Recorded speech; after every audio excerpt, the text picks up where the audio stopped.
ಪೆಹಲ್ಗಾಮ್ ದಾಳಿಗೆ ಪ್ರತೀಕಾರವಾಗಿ ಆರಂಭ ಆಗಿದ್ದ ಆಪರೇಷನ್ ಸಿಂಧೂರಕ್ಕೆ ಉಗ್ರ ಪೋಷಕ ಪಾಕಿಸ್ತಾನ ಬೆಚ್ಚಿ ಬಿದ್ದು ಬೆವತು ಹೋಗಿದೆ.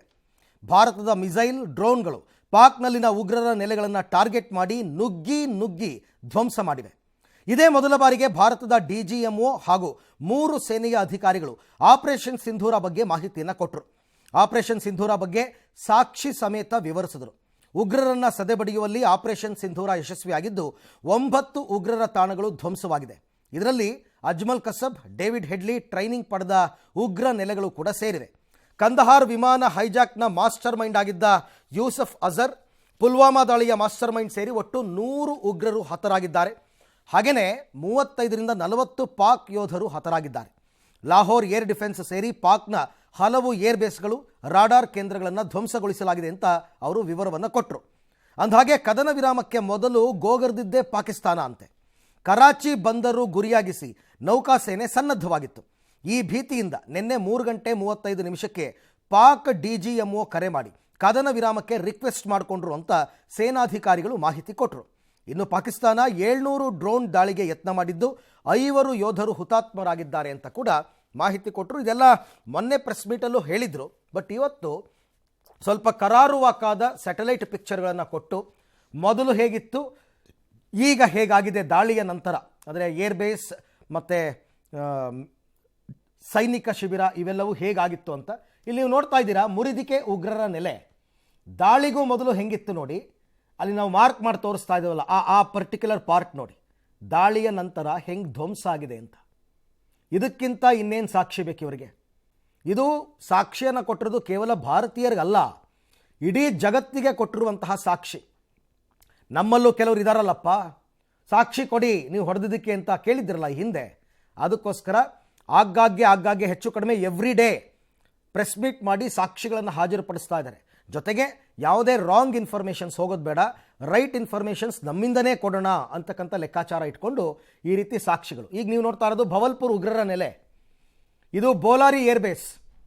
ದಾಳಿಗೂ ಮೊದಲು, ದಾಳಿಗೂ ನಂತರ, ದಾಳಿಯ ನಂತರ ಹೇಗಾಗಿದೆ ಅಂತಂದ್ಬಿಟ್ಟು ಮಾರ್ಕ್ ಮಾಡಿ ತೋರಿಸ್ತಾ ಇದ್ದೀವಿ. ಎಲ್ಲಿ ಹಿಟ್ ಮಾಡಿದ್ದೀವಿ, ಉಗ್ರರ ನೆಲೆಗಳನ್ನೇ ಗುರಿಯಾಗಿಸಿ ಹೊಡೆದಿದ್ದೀವಿ ಅಂತ ಅವ್ರು ಹೇಳ್ತಾ ಇರೋದು.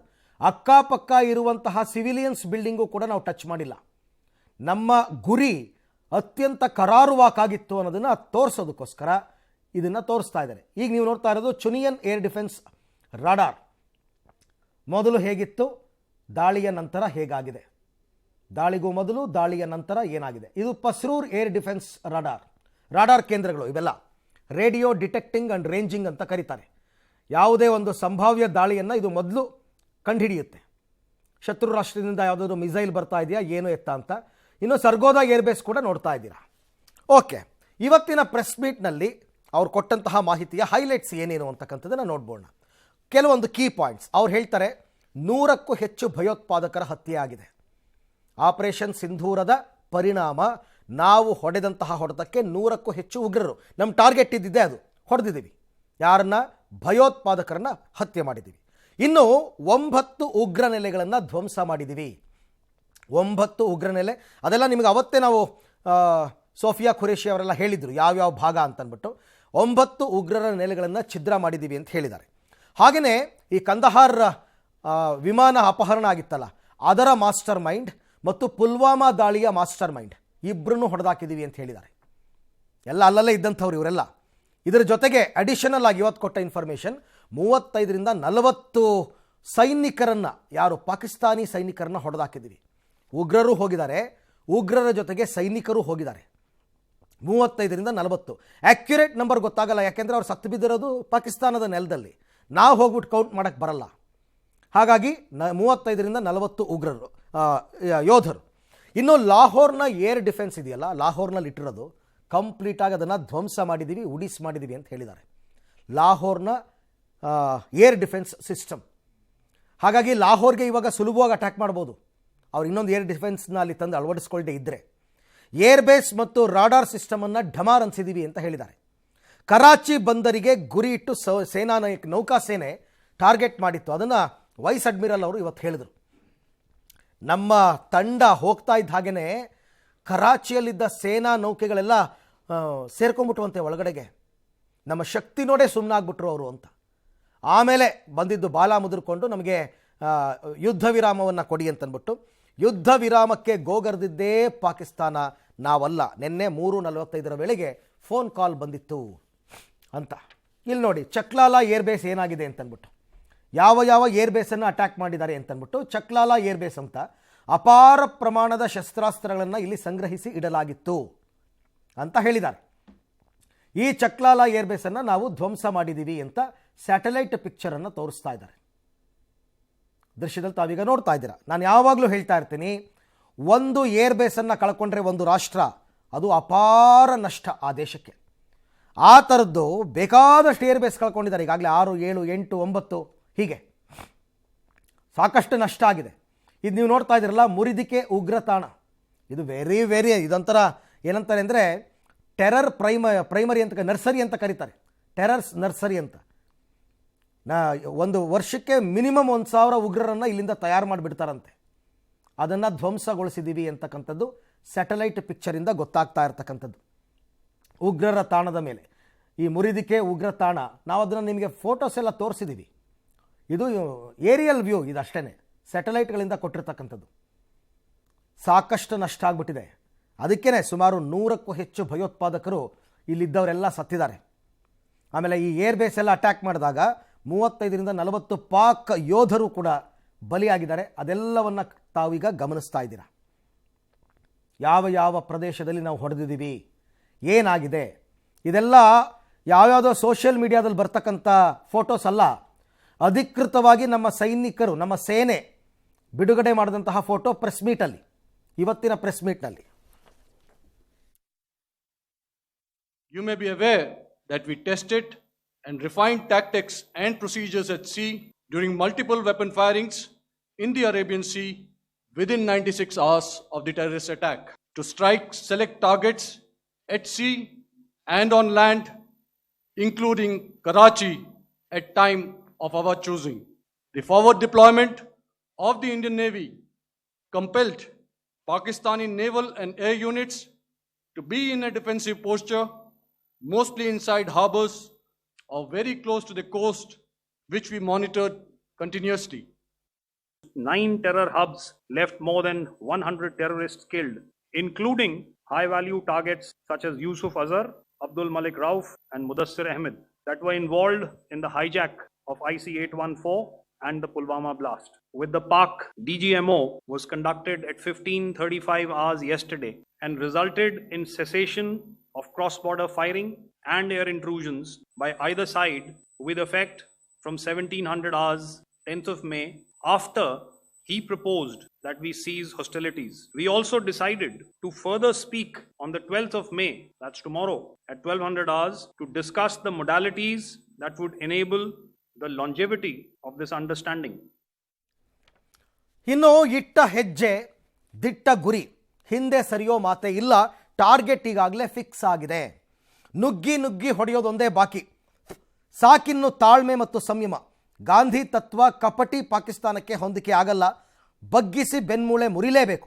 ಪಹಲ್ಗಾಮ್ ದಾಳಿಗೆ ಪ್ರತೀಕಾರವಾಗಿ ಪಾಕ್ ವಿರುದ್ಧ ಹೂಡಿದ ಯುದ್ಧಾಸ್ತ್ರಕ್ಕೆ ಭಾರತ ಆಪರೇಷನ್ ಸಿಂಧೂರ ಅಂತ ಹೆಸರಿಟ್ಟಿತ್ತು. ಬಳಿಕ ಪಾಕ್ ಮೇಲೆ ಏರ್ ಸ್ಟ್ರೈಕ್ ಮಾಡಿ 9 ಉಗ್ರ ನೆಲೆಗಳನ್ನು ಚೆಂಡಾಡಿತ್ತು. ಆದರೆ ಆಪರೇಷನ್ ಸಿಂಧೂರ ನಿಂತಿಲ್ಲ, ಮುಂದುವರಿದಿದೆ. ಈ ಬಾರಿ ನಿಲ್ಲಿಸುವ ಮಾತೇ ಇಲ್ಲ. ಈಗ ಕೊಂಚ ವಿರಾಮವಷ್ಟೇ ಅಂತ ಹೇಳುವ ಮೂಲಕ ವಾಯುಪಡೆ ಸ್ಪಷ್ಟ ಸಂದೇಶವನ್ನು ರವಾನಿಸಿದೆ. ಭಾರತ ಪಾಕಿಸ್ತಾನ ನಡುವೆ ಭುಗಿಲೆದ್ದ ಸೇನಾ ಸಂಘರ್ಷ ಕದನ ವಿರಾಮ ಹೊಸ ತಿರುವನ್ನು ಪಡ್ಕೊಂಡಿದೆ. ವಿರಾಮ ಘೋಷಣೆಯೊಂದಿಗೆ ಪಾಕಿಸ್ತಾನ ಮೆತ್ತಗಾಗಿದೆ ಎನ್ನುವಾಗಲೇ ಭಾರತೀಯ ವಾಯುಸೇನೆ ಈ ಮಹತ್ವದ ಹೇಳಿಕೆಯನ್ನು ಕೊಟ್ಟಿದೆ. ಭಾರತೀಯ ವಾಯುಪಡೆ ಆಪರೇಷನ್ ಸಿಂಧೂರ್ ಅಡಿಯಲ್ಲಿ ನಿಯೋಜಿಸಲಾದ ಕಾರ್ಯಗಳನ್ನು ಅತ್ಯಂತ ನಿಖರತೆ ಮತ್ತು ವೃತ್ತಿಪರತೆಯಿಂದ ಯಶಸ್ವಿಯಾಗಿ ನಿರ್ವಹಿಸಿದೆ. ಈ ಕಾರ್ಯಾಚರಣೆಗಳನ್ನು ರಾಷ್ಟ್ರೀಯ ಉದ್ದೇಶಗಳಿಗೆ ಅನುಗುಣವಾಗಿ ಯೋಜಿತ ಮತ್ತು ರಹಸ್ಯ ರೀತಿಯಲ್ಲಿ ನಡೆಸಲಾಯಿತು. ಆಪರೇಷನ್ ಸಿಂಧೂರ ಮುಂದುವರಿಯುತ್ತೆ. ವಿವರವಾದ ಮಾಹಿತಿಯನ್ನು ಸೂಕ್ತ ಸಮಯದಲ್ಲಿ ಹಂಚಿಕೊಳ್ತೀವಿ. ಊಹಾಪೋಹಗಳಿಗೆ ಕಿವಿಗೊಡಬೇಡಿ ಮತ್ತು ಅಸ್ಪಷ್ಟ ಮಾಹಿತಿಯನ್ನು ಪ್ರಸಾರ ಮಾಡೋದನ್ನು ನಿಲ್ಲಿಸಿ ಅಂತ ವಾಯುಪಡೆ ಮನವಿ ಮಾಡಿಕೊಂಡಿದೆ. ಈ ಮೂಲಕ ಕದನ ವಿರಾಮ ಉಲ್ಲಂಘಿಸಿ ದಾಳಿ ಮಾಡಿದ್ದ ಪಾಕಿಸ್ತಾನಕ್ಕೆ ತಲೆಯಲ್ಲಿ ಹುಳ ಬಿಟ್ಟಂತಾಗಿದೆ.